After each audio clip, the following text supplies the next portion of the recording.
Assalamualaikum, welcome to my YouTube channel. I hope you all are doing well. तो आज का हमारा topic है एंडोप्लाज्मिक रेटिकुलम। ठीक है, हमने कहा था कि हम लोग वन बाय वन सारी ऑर्गेनेलिस पढ़ेंगे। ठीक है, तो अब सब फर्स्ट जो ऑर्गेनेली है वो है एंडोप्लाज्मिक रेटिकुलम। डेफिनेशन में आ जाए, an interconnected network of elongated sac like structure, जिसको हम लोग कहते हैं क्रिस्टनाई, that often extend from nuclear membrane to the cell membrane throughout the cytoplasm. ठीक है, ये हमारे पास इंटरकनेक्टेड नेटवर्क होते हैं इलोंगेटेड साइक्लिक स्ट्रक्चर का, जिसको हम लोग कहते हैं क्रिस्टनाई। ठीक है, जो कि एक्सटेंड होता है न्यूक्लियर मेम्ब्रेन से सेल मेम्ब्रेन तक साइटोप्लाज्म के थ्रू आउट। ठीक है, अब इसके टाइप्स में आ जाएं तो मॉर्फोलॉजिकली इसकी टू टाइप्स आती हैं। एक आती है रफ एंडोप्लाज्मिक रेटिकुलम और एक है स्मूथ एंडोप्लाज्मिक रेटिकुलम। तो जो रफ एंडोप्लाज्मिक रेटिकुलम है वो क्या है, the surface of rough endoplasmic reticulum is rough due to presence of ribosomes on their surface. जो रफ एंडोप्लाज्मिक रेटिकुलम है, ठीक है, वो हमारे पास रफ क्यों होता है, वो इस वजह से होता है क्योंकि उनकी सरफेस में राइबोसोम्स प्रेजेंट होते हैं और उसी वजह से जो है वो रफ होते हैं।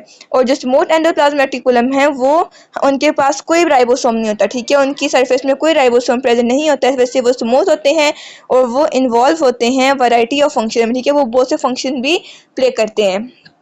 ठीक है, जैसे कि अब आपको ये डायग्राम नज़र आ रही होगी, इसमें ये जो ये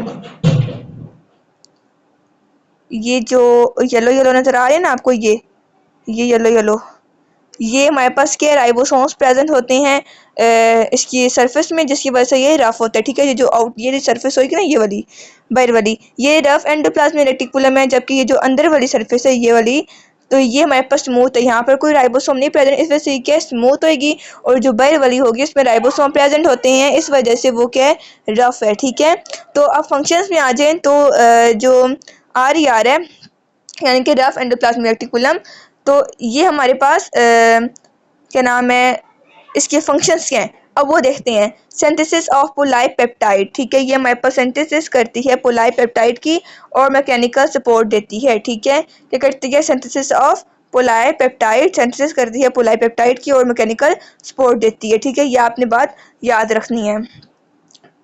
तो उसके अलावा मैकेनिकल सपोर्ट भी हो गया और सिंथेसिस ऑफ पोलाइपेप्टाइड भी हो गया। SCR क्या है, SCR कहते हैं स्मूथ एंडोप्लाज्मिक रेटिकुलम को। ठीक है, ये होती है synthesis of polysaccharides and synthesis of oligosaccharide. ये हमारे पास जो सिंथेसिस होती है पोलाइसैचराइड ओलिगोसैचराइड को, इसको हम लोग क्या कहते हैं, कार्बोमेटाबॉलिज्म। क्या कहते हैं, कार्बोमेटाबॉलिज्म। ठीक है, याद रखना है, इसको हम लोग कहते हैं कार्बोमेटाबॉलिज्म।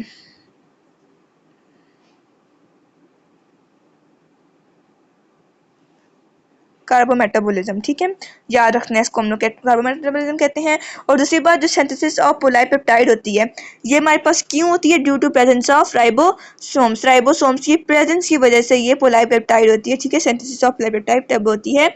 और इसको हम लोग ट्रांसलेशन भी कहते हैं। क्या कहते हैं, इसको हम ट्रांसलेशन भी कहते हैं, याद रखना है,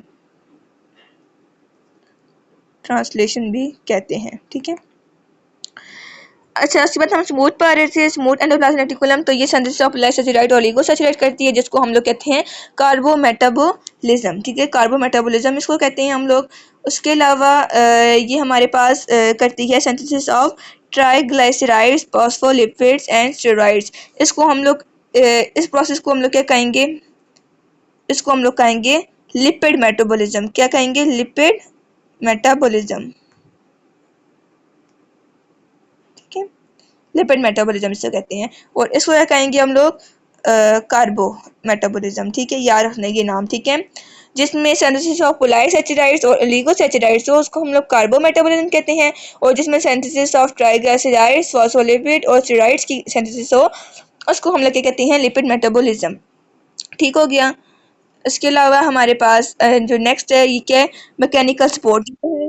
ठीक है, क्या देता है, मैकेनिकल सपोर्ट देता है। उसके अलावा हमारे पास क्या करता है, removal of harmful effect of toxic compound. ठीक है, ये जो टॉक्सिक कंपाउंड्स के हार्मफुल इफेक्ट होते हैं ना, उसको रिमूव करता है।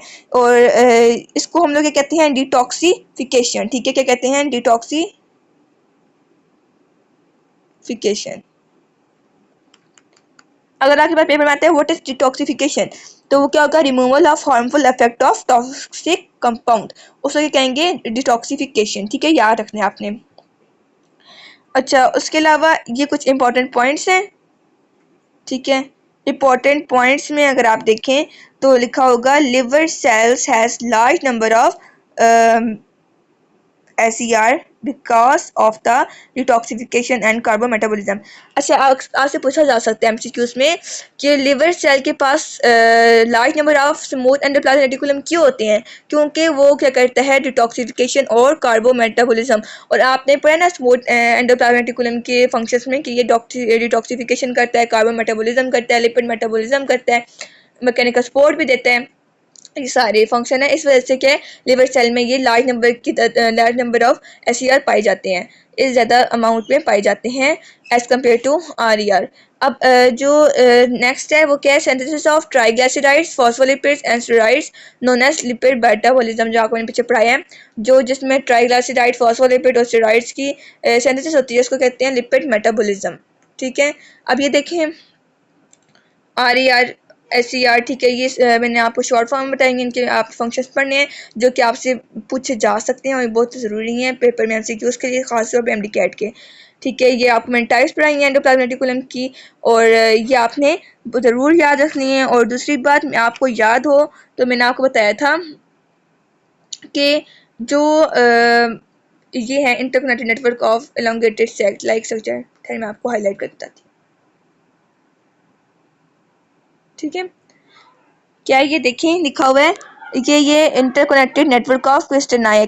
ठीक है, जबकि जो गोल्गी बॉडीज हैं वो क्या, कलेक्शन ऑफ क्रिस्टनाई एंड वेसल्स हैं, कलेक्शन से हैं। ठीक है, और जो एंडोप्लाज्मिक रेटिकुलम है वो क्या, इंटरकनेक्टेड नेटवर्क ऑफ क्रिस्टनाई है। ठीक है, यानी कि एलोंगेटेड सेक्स। ठीक है, ये आपने याद रखनी है, डेफिनेशन आप याद रखनी है। और मॉर्फोलॉजिकल इसकी कितनी टाइप्स हो जाएंगी ये भी आपने याद रखनी है, कितनी 2 टाइप्स हो जाएंगी। ठीक है, उसके बाद इनके फंक्शन पूछे जा सकते हैं कि क्या क्या फंक्शन है। ठीक है, ये इसमें स्मूथ आपने पढ़ा, स्मूथ एंडोप्लाज्मिक रेटिकुलम के कितने फंक्शन है एज कम्पेयर टू रफ के ज़्यादा थे। ठीक है, देख लें आपके पास स्मूथ वाले के पास कितने सारे फंक्शन है। और RER का सिर्फ यही है कि मैकेनिकल सपोर्ट देता है और पॉलीपेप्टाइड की सिंथेसिस करता है, और वो इसलिए करता है क्योंकि उसमें प्रेजेंस ऑफ राइबोसोम होती है। ठीक है, ये आपने याद रखना है।